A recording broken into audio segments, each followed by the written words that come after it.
Thank you, Tim, and thanks for having us back on. Just to start, perhaps get people to think about, excuse me, the device they're wearing, the clothes, perhaps the coffee they're drinking, and any other sort of physical item that might be around them at the moment. And the common theme amongst all of that is most of that product will arrive in this country by container. If you just go to that next slide for me, Tim, and I'll talk as we go, but put that into context, about 9 million containers of throughput through the 5 major ports in Australia. So container movement is a critical part of our economy here in this country. Then perhaps think about the last 12 months or 2 years, and as my CFO likes to describe it, the confluence of events, or the perfect storm, if you like. Global shipping delays, lockdowns, labour disruptions and strikes at the port, congestion, and then more recently, some of the Omicron absenteeism, which sort of hit record levels over recent months. I then draw your attention to what it is that Silk Logistics Holdings actually does. Despite those challenges, our business is very focused on the physical, which is the movement of containers from the port into our warehouses and then distributed through that last mile. Think about those events over the last 12 months, the constraint on shipping, the delays across supply chains generally, and perhaps as a little fact that may not be well known, but the Melbourne and Sydney ports are in the bottom 15% still in the world for efficiency. So what is it we do? We offer our customers a solution moving freight from wharf through the warehouse to last mile. We do that obviously with a large physical network, thanks Tim, and we overlay that with a very strong technology capability. Our critical point of difference, thanks Tim, if you just move to the next slide, our critical point of difference is our service execution and then utilising our technology overlay to give our customers not just the analytics and the visibility of product moving through their supply chain, but that absolute certainty that Silk will deliver their product within the service promise that we've given them. We aren't a heavy asset business. I have a very strong view that a variably costed asset right business model suits this industry, allows us to flex, it allows us to deal with that volatility that has occurred in the marketplace over the last 2 years, but critically allows us to meet that customer requirement on a DIFOT that is as good as anyone in the industry. And customer centricity is the key to what we're doing with that business model. If we just look at some very quick stats, we will move around 450,000 TEU this year. So of that 9 million containers moving through the 5 main ports, we have lots of room for growth, and certainly that's part of our target in the next 3 to 5 years. Our warehouse footprint is significant, and we move retail products, fast-moving consumer goods, paints, lubricants, food, dairy. So we have a very diverse range of customers in our footprint who you can see vote with their feet, and they stick with us over the long term. I think it's critical for these customers that we've been able to work with them to navigate some of those challenges that they've had in their supply chain. And one of the common themes at the moment, historically, supply chains have had the holy grail of having product or inventory arrive just in time. The last 2 years have flipped that on its head, and we now see customers holding inventory, bringing inventory early, just in case. And that's changed the real dynamic of supply chains, and it's changed forever the absolute requirement for embedded technology that gives our customers greater visibility and greater certainty about the movement of that product through their supply chain. Thanks, Tim. Just quickly, we reported our results for the first half yesterday, only the second time since we listed in July last year. And you can see some great results for the business. Revenue up 18% on the prior calendar period, 7% ahead of our IPO forecast.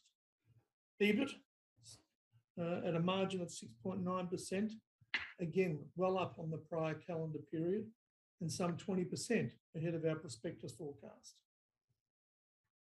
Our bill container volumes, as you would expect, we're winning market share because of that time certain promise that we're giving our customers. Our warehouse volumes, think about that just in case inventory holding. Customers are holding more, so our warehouse occupancy rates are high. And certainly in our bill consignments, particularly as we start now to provide solutions in the B2C space, we're seeing a really strong growth in our distribution business for that last mile delivery requirement. Overall, for us, a really pleasing half-year result that we were able to deliver to the market yesterday. Thanks, Tim. The balance sheet. I come back to that asset-light model that we've talked to. One of the real features of our business is the cash we are able to generate. Our EBITDA to cash conversion comes through at about 81% for the half, which is a great feature, as I said, of our business model. Underlying EBIT, very strong. Underlying NPAT, strong. And our statutory NPAT there reflecting IPO costs and the tax effect of those. The critical things underpinning that growth, as I've said, we've been able to help our customers navigate those challenges at a time when the market has had unprecedented levels of uncertainty. So that ability to deliver that time certain offer has been critical to what Silk's been able to deliver. New customers. Some people might argue that we've had some favourable tailwinds as an industry. Our customer-facing team have continued to really deliver strong organic growth results, primarily based on that value proposition that we're taking to the market. COVID, like all businesses, has had an impact, particularly in the areas of unplanned absenteeism. Some of you may be familiar, we had some unwanted press late last year in terms of Pizzagate in New South Wales, where we were accused of promoting an unsafe work environment. That wasn't the case. We've managed COVID, I think, in our business as well as any, and our unplanned absenteeism spiked at 8% when others in our industry were running at 20 and 25. And I think, again, that's a feature of the culture and what we've been able to work with our people in terms of the Silk way of doing things. Thanks, Tim. As we look to the future, we've delivered an upgrade to our forecast for the half. There is no doubt there's a degree of uncertainty, not least with what's going on in Europe in the last couple of days. That aside, there's no doubt inflation is upon us and the interest rate rises are looming. That won't directly affect our business, but what it will do is perhaps dampen some of that consumer demand, particularly in the discretionary spend. Wages pressures, we've been able to negotiate EAs in the last 12 months in the mid 2% range. Our next round are already looking at 3.5% to 4%, and that goes hand in hand with those inflation aspects that we've talked to. Touched on Europe and what impact that might have is still to play out, I think, as our friend Mr. Putin works through what he's going to do. But domestically, change of government, be that federally or here in Melbourne, either of those could have significant impacts on what we think consumer sentiment might be. That doesn't affect us directly, but certainly some of our larger retail customers are citing a degree of uncertainty as they look out into the remainder of FY22 and beyond. There's no doubt industrial property continues to be very tightly held. Occupancy rates in that space are at an all-time high. And we think that's one of the challenges, given our high utilisation rate that we need to deal with over the next 6 to 12 months. From an opportunity perspective, we've delivered some really strong growth, but the industry remains highly fragmented. 400,000 containers, we move out of 9 million in the 5 major ports. That gives you some insight into the volume that is not under our control. Similarly, in our warehousing and distribution businesses, there is significant upside for our business to grow.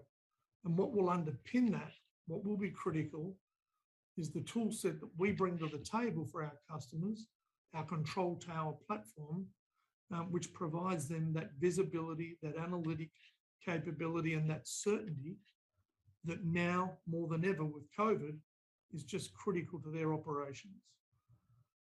Beyond that, we are seeking to expand the business from a geographic perspective. We have customer demand in New Zealand. We have customer demand for additional services in Perth and Adelaide. So we are certainly looking at that as opportunity as we go forward. Thanks, Tim. Just quickly, we've upgraded our forecast for the full year, well ahead of our prospectus that was released in July. And I've talked through some of those opportunities. Probably the critical call out here, our industry, not on its own, but resource, labour, it is becoming harder and harder to attract people and retain them.